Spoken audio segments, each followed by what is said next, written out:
So here's a question for you. Are all numbers created equal? Today, we're going to pull back the curtain and look at the hidden rules that actually run our data.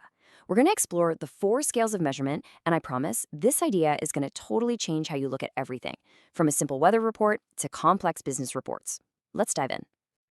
But hang on, before we get into the weeds, let me welcome you properly. This isn't just another dry lecture. I want you to think of this as an invitation to the Tao Salon in statistics. Yeah, that's right. This is a place where we find the beauty and the flow in the numbers. The whole point is to get intoxicated with clarity, not buried in complexity.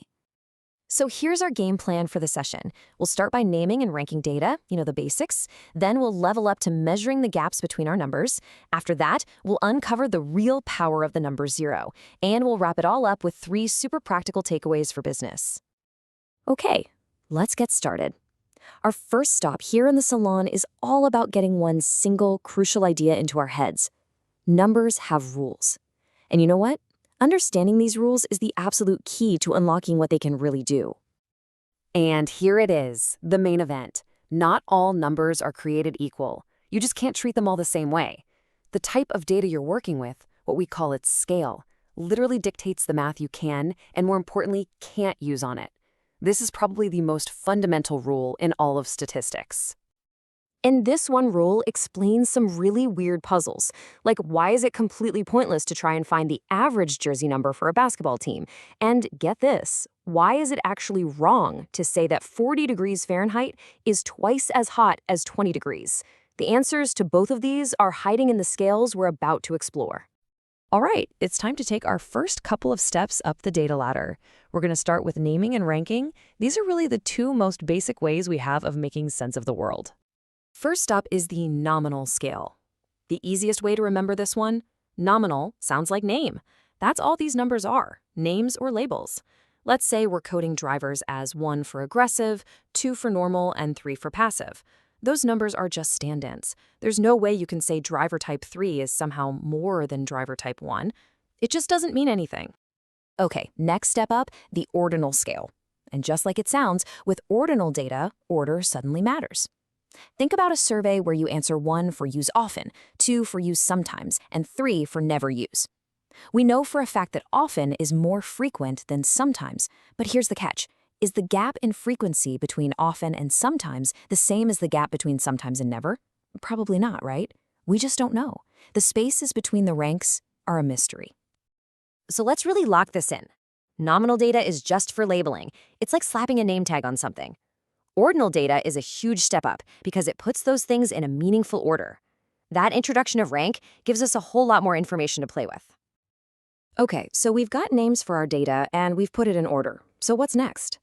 Well, the next logical step is to actually measure the distance between those ranks, and that brings us to the interval scale. Now, with the interval scale, those gaps between the numbers finally become meaningful and, most importantly, consistent. This is a massive upgrade. We can now say with 100% confidence that the distance between a 2 and a 3 is the exact same as the distance between a 7 and an 8. The classic example here is temperature, in Celsius or Fahrenheit. Think about it.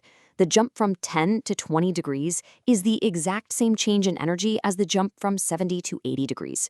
The intervals are equal.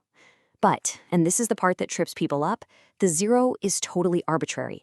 0 degrees Fahrenheit doesn't mean the absence of all heat. And because of that, we can't do ratios. That's why 80 degrees is not twice as hot as 40 degrees. That kind of math just doesn't work without a true 0. And that little problem brings us to the very top of our data ladder. This is the most powerful scale of them all, and its power comes from one simple, beautiful idea, a true absolute 0. Welcome to the ratio scale. It has everything the other scales have, order, equal intervals, but it adds the one thing they were missing, a meaningful 0. With ratio data, 0 means none. 0 height means no height. $0 means no money. It means the complete absence of the thing you're measuring. And this is where the magic happens. Because we have a true 0, all of a sudden, ratios make perfect sense.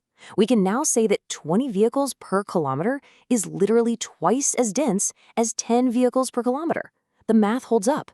This scale unlocks everything. Addition, subtraction, multiplication, division, the whole shebang. So let's do a quick recap of our climb up the ladder.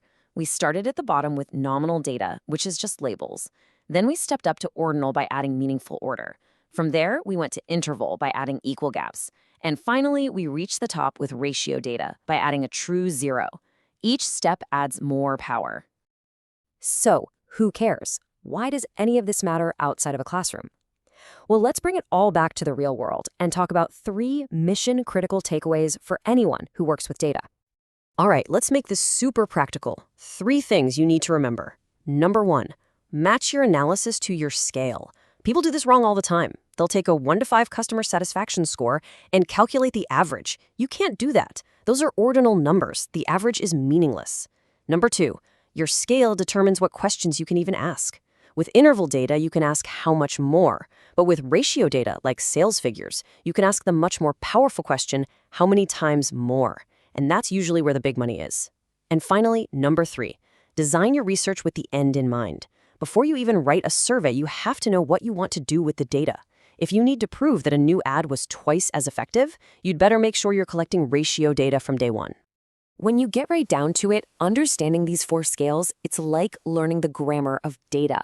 It lets you stop just collecting numbers and start having a real, meaningful conversation with them. So, welcome to the Flow Tao Salon. Now that you can see this hidden language, my question for you is, what are you going to ask your data?